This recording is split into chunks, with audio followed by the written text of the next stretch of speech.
अस्सलाम वालेकुम नाज़रीन, क्या हाल है। उम्मीद है आप बिल्कुल खैरियत से होंगे। आपका मेज़बान डॉक्टर अदनान तारिक आपकी खिदमत में एक नया और काफ़ी इंपॉर्टेंट और काफ़ी यूनिक टॉपिक लेकर आपकी खिदमत में हाजिर है। ये टॉपिक है कि क्या सेकंड वर्ल्ड वॉर 1939 में शुरू हुई, और मैं यहाँ पर आपको ये नहीं बताना चाह रहा कि नहीं ये ऐसा नहीं था, ये किसी और साल में शुरू हुई। मैं आपके सामने एक अल्टरनेटिव हिस्ट्री रखना चाहता हूँ, और उसको रखने से पहले आपको ये बताता हूँ कि 1939 से लेकर 1945 का जो ब्रैकेट है 6 साल का सेकंड वर्ल्ड वॉर का, पूरी दुनिया में इसी को दुरुस्त माना जाता है, और ये दुरुस्त है भी, गलत नहीं है। लेकिन इसमें इसके अंदर दो आर्गूमेंट्स मौजूद हैं। इस ब्रैकेट के अंदर जो दो आर्गूमेंट्स मौजूद हैं, उन्हीं आर्गूमेंट्स की मदद से मैं ये आपको ये बताना चाहता हूँ कि ये जंग 39 में नहीं बल्कि 37 में शुरू हुई थी। तो आप देखिए, जब भी दूसरी जंग अज़ीम का जिक्र आता है सब एक ही तारीख बोलते हैं, 1 सितंबर 1939 एडोल्फ हिटलर ने पोलैंड के ऊपर हमला किया। जर्मनी ने पोलैंड पे हमला किया। हमला करने के बाद आधे पोलैंड के ऊपर कब्जा कर लिया। उस हमले के नतीजे में जर्मनी के ख़िलाफ़ फ्रांस और बरतानिया ने ऐलान जंग किया। यूँ सेकंड वर्ल्ड वॉर शुरू होगी। सेकंड वर्ल्ड वॉर शुरू होती है बरतानिया और फ्रांस के जर्मनी के ख़िलाफ़ ऐलान जंग से। ये आप जहन में रखिए, ये स्टार्टिंग फैक्ट है। अभी जर्मनी ने फ्रांस और बरतानिया पर हमला नहीं किया। अभी 9 महीनों के बाद जर्मनी की जंग होगी फ्रांस के साथ और बरतानिया के साथ। अभी 9 महीने तक सुकून है, खामोशी है, अमन है। तो ये है सेकंड वर्ल्ड वॉर का वो आगाज़ जो वेस्टर्न हिस्टोरियोग्राफी मगरब नॉलेज पैदा करता है और पूरी दुनिया में फैलाता है। हम सब उसको मानते हैं, ठीक है। तो मगरब की हिस्टोरियोग्राफी के अंदर ये डेट सेकंड वर्ल्ड वॉर की पेश की गई, और हम इसको बिल्कुल दुरुस्त मानते हैं, और ये गलत डेट नहीं है। लेकिन इसके अंदर, इस ब्रैकेट के अंदर जो दो आर्गूमेंट्स हैं, उन्हीं आर्गूमेंट्स की, जैसा कि मैंने आपको बताया, मैं इसको सब्सटेंशिएट करूंगा। ये सवाल यहाँ पर ये पैदा होता है कि क्या ये पूरी हकीकत तो है, ये क्या ये पूरी हकीकत है। अगर हम यूरोप की तरफ देखें तो ये हकीकत बिल्कुल दुरुस्त है, लेकिन अगर हम पूरी दुनिया की तरफ देखें, एशिया की तरफ देखें, जापान की तरफ देखें, चीन की तरफ देखें, कोरिया की तरफ देखें, तो नहीं, माफ़ कीजिएगा, ये पूरी हकीकत नहीं है, ये इनकम्प्लीट ट्रूथ है। दूसरी जंग अज़ीम वो 7 जुलाई 1937 को शुरू हुई थी, जब जापान ने चीन के सूबे मंचूरिया के ऊपर हमला करके उसको चीन से अलग करवाया।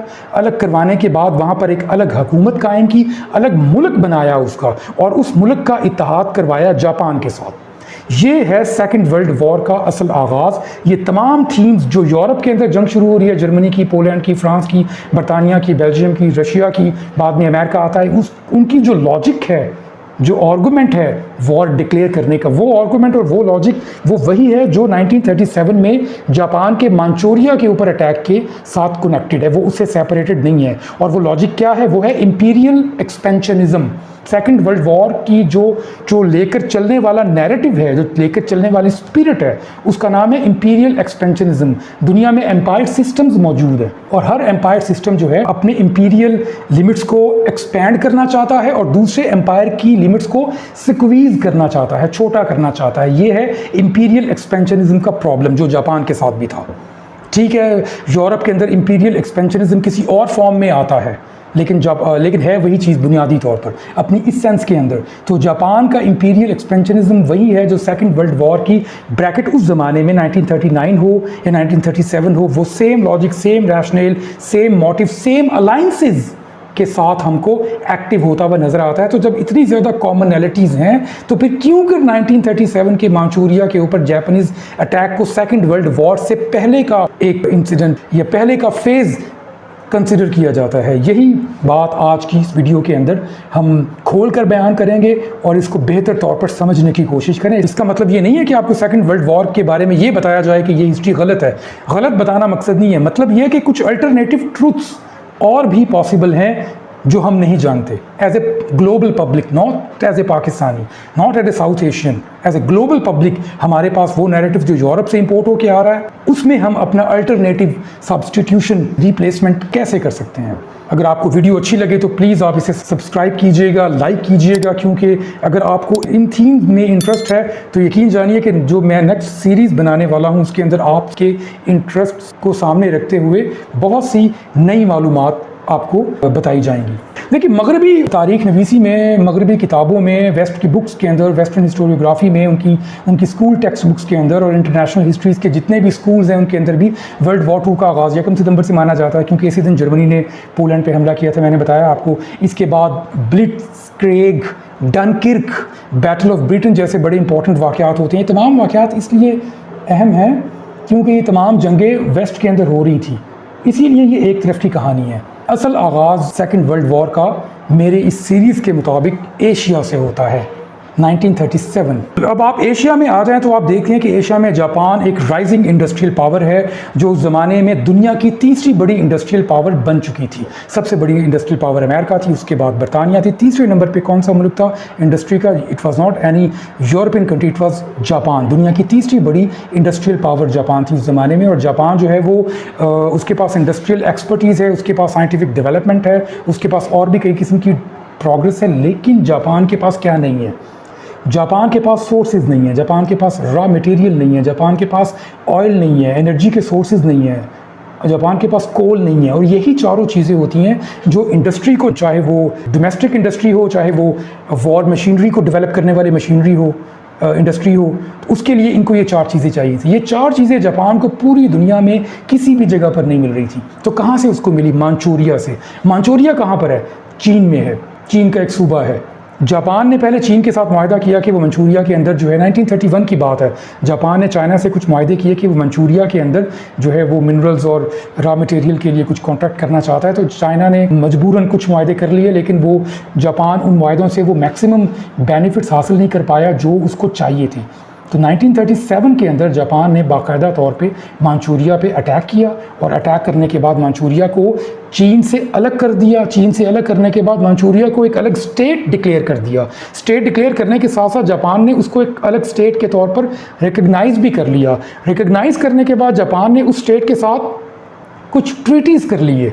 ट्रीटीज़ में बहुत सी बातें थी, पॉलिटिकल ट्रीटी थी, कल्चरल भी हो सकती है, बहुत सी डायमेंशंस थी, लेकिन जो मेन कोर था, जो मेन पर्पस था उस ट्रीटी का, वो था कि मांचूरिया के जितने भी रिसोर्सेज हैं, ऑयल है, कोल है, स्टील बहुत ज़्यादा था मांचूरिया के अंदर, और मांचूरिया का स्टील जो है अगर मांचूरिया में ना होता तो जापान सेकेंड वर्ल्ड वॉर में कभी भी पर्ल हार्बर पे अटैक ना करता, बल्कि जापान सेकेंड वर्ल्ड वॉर में शायद उसके लिए उस लेवल की पार्टिसिपेशन करना इम्पॉसिबल हो जाता जिस लेवल की पार्टिसिपेशन उसने क्यों की। स्टील के साथ क्या ताल्लुक है आप समझ गए होंगे थोड़ा बहुत, मैं भी एक्सप्लेन भी कर देता हूँ। स्टील इसलिए इम्पॉर्टेंट था क्योंकि स्टील के बगैर बैटलशिप्स नहीं बनते। जापान एक लैंड लॉक्ड कंट्री है। लैंड लॉक्ड कंट्री हमेशा जब अपनी मिलिट्री माइट डेवलप करता है तो वो उसकी नेवी होती है। जैसे अमेरिका है, अमेरिका की स्ट्रेंथ भी जो उसकी मिलिटरीली स्ट्रेंथ है एयरफोर्स में भी है, लेकिन उसकी नेवी सबसे स्ट्रॉन्ग है। अमेरिका के पास 11 एयरक्राफ्ट कैरियर्स हैं। इसके अलावा भी दुनिया का सबसे बड़ा जो नेवल स्ट्रक्चर है वो अमेरिका का है। तो बिल्कुल इसी तरह से 1930s में, लेट 30s में जापान को इस बात का पता था कि वो ब्रॉड बेस्ड नेवल स्ट्रक्चर के बगैर अपने इंपीरियल डिज़ाइंस को नहीं फुलफ़िल कर पाएगा, और नेवल स्ट्रक्चर में उसको बुनियादी जिस चीज़ की ज़रूरत है उसका नाम है स्टील। जो मांचूरिया में था, मांचूरिया पे कब्ज़ा किया और वहाँ से स्टील इतना ज़्यादा यूटिलाइज़ किया कि जापान ने दुनिया की सेकेंड बेस्ट नेवल फोर्स बना ली। दुनिया के second best aircraft carriers Japan के पास है, दुनिया की बेहतरीन आबदोज़ें जापान के पास है, दुनिया के बेहतरीन बैटलशिप्स, वॉरशिप्स जापान के पास है। तो किस वजह से ऐसा मुमकिन हुआ? स्टील की वजह से। इसी कॉन्टेक्स्ट में मंचूरिया के बारे में कहा जा सकता है कि मंचूरिया जापान के लिए इकनॉमिक लाइफलाइन बन गया। यही वजह थी कि जापान के लिए मंचूरिया पे कब्ज़ा करना और उसके सोर्सेज को मुकम्मल तौर पे यूटिलाइज़ करने के लिए उसको एक अलग कंट्री का स्टेटस देना बहुत इंपॉर्टेंट हो गया था। 1931 में जापान ने मंचूरिया के साथ जो ट्रीटीज़ की थी चाइना के बिहाफ पर, उसके बाद जो बेनिफिट्स वो लेना चाहता था वो नहीं ले पा रहा था। वहाँ पे इंडस्ट्रियल सेटअप्स बनाए, फैक्ट्रीज़ लगाई, इसके बावजूद मंचूरिया जो है वो जापान को वो तमाम बेनिफिट्स नहीं दे पा रहा था जो जापान को चाहिए थे। तो लिहाजा जापान ने 1937 के अंदर ये प्लान किया।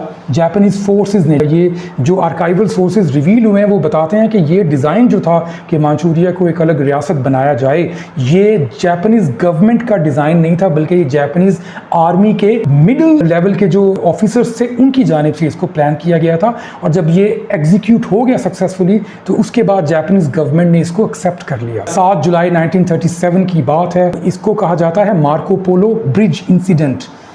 ये बीजिंग के करीब एक ब्रिज है जहाँ पर जापानीज़ फ़ौजी रात के वक्त मशक कर रहे होते हैं, गश्त कर रहे होते हैं, रूट पर होते हैं। तो एक जापानीज़ फ़ौजी के बारे में पता चलता है कि वो मिस है, मिल नहीं रहा।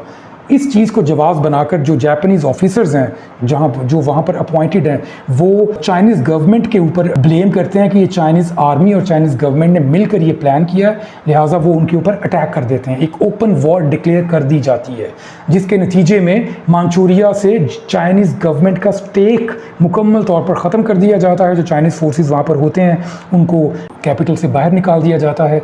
इस जंग को कहा जाता है सेकंड सिनो जापानीज़ वॉर। ये सेकंड सिनो जापानीज़ वॉर का बाकायदा आगाज़ था जो 8 साल तक जारी रही है। ये गवर्नमेंट तो 1937 में जापानीज़ ने वहाँ पर बना दी थी। इस जंग ने एशिया को हिलाकर रख दिया, मगर यूरोप ने इस जंग को मुकम्मल तौर पर नज़रअंदाज किया। अब सेकंड वर्ल्ड वॉर के जितनी भी हिस्ट्रीज पढ़ लें, जितने भी नैरेटिव्स पढ़ लें, वो शुरू ही होती है कि जर्मनी ने पोलैंड के ऊपर हमला किया था। सेकंड सिनो वॉर को एक फैक्टर के तौर पर भी, एक फेस को तो छोड़िए, एक प्रॉपर पार्ट को तो छोड़िए, उसको एक फैक्टर के तौर पर भी मेंशन नहीं करते अपनी सेकंड वर्ल्ड वॉर की हिस्ट्रीज के अंदर। सेकंड सिनो जापानीज़ वॉर है, इसके अंदर बहुत सी बड़ी बड़ी बैटल्स हुई हैं। बैटल ऑफ शंघाई है जो अगस्त नवंबर 1937 में कंटिन्यू रहती है। ये एशिया की सबसे बड़ी अर्बन वॉर है, बैटल ऑफ शंघाई। ये एशिया की सबसे बड़ी अर्बन जंग है जिसमें जापानीज़ और चाइनीज़ फोर्सेस जो हैं वो शहर के अंदर तकरीबन 3 से 4 महीने तक जंग करती हैं, जिसमें जितने सिपाही मारे जाते हैं उनसे ज़्यादा शहरी मारे जाते हैं। 3.5 लाख के करीब सिटीजन्स मारे जाते हैं और तकरीबन 2.25 लाख 3 लाख 2.5 लाख के करीब दोनों ममालिक के फ़ौजी मारे जाते हैं। अक्सर ये चाइनीज़ फोर्सेस की होती है। शंघाई के ऊपर जापान कब्ज़ा कर लेता है। जापान शंघाई के ऊपर कब्ज़ा करने के बाद नैनजिंग के ऊपर, जो कि उस ज़माने में चीन का कैपिटल था, आज चीन का कैपिटल बीजिंग है जो 1948 में बनाया गया। 1948 से पहले चाइना के कैपिटल का नाम था नैनजिंग। तो नैनजिंग के अंदर बहुत खौफनाक जंग हुई जिसे बैटल ऑफ नैनजिंग कहा जाता है। दिसंबर 1937 में चाइना का कैपिटल था, जैसा कि मैंने आपको बताया। नैनजिंग की बैटल में 2 और बड़े इंपॉर्टेंट वाक़यात होते हैं। एक है नैनजिंग मैसेकर, दूसरा है रेप ऑफ मैसेकर। इसमें नैनजिंग मैसेकर के अंदर शहरियों का खुलेआम कत्लेआम किया गया। कई लाख शहरी, 3 लाख से ज़्यादा शहरी कत्ल किए गए, जबकि जो नैनजिंग का जो रेप है उसमें 3 लाख से ज़्यादा लेडीज़ का रेप किया गया। दिसंबर 1937 से जनवरी 1938 तक 6 हफ्ते हिस्टोरियंस के मुताबिक 3 से 4 लाख सिविलियंस और फौजी कत्ल कर दिए गए और इतनी ही बड़ी तादाद के अंदर ख़वातीन के साथ रेप किया गया। और ये तमाम जुल्म जो है वो जापानीज़ जर्नल मत्सुई इवेन के नॉन ऑफिशियल ऑर्डर की बुनियाद पर किया गया। ये सेकंड वर्ल्ड वॉर के सबसे बड़े वॉर क्राइम्स में से एक है जिसका मेन स्ट्रीम ग्लोबल हिस्टोरियोग्राफी के अंदर जिक्र बहुत कम किया जाता है।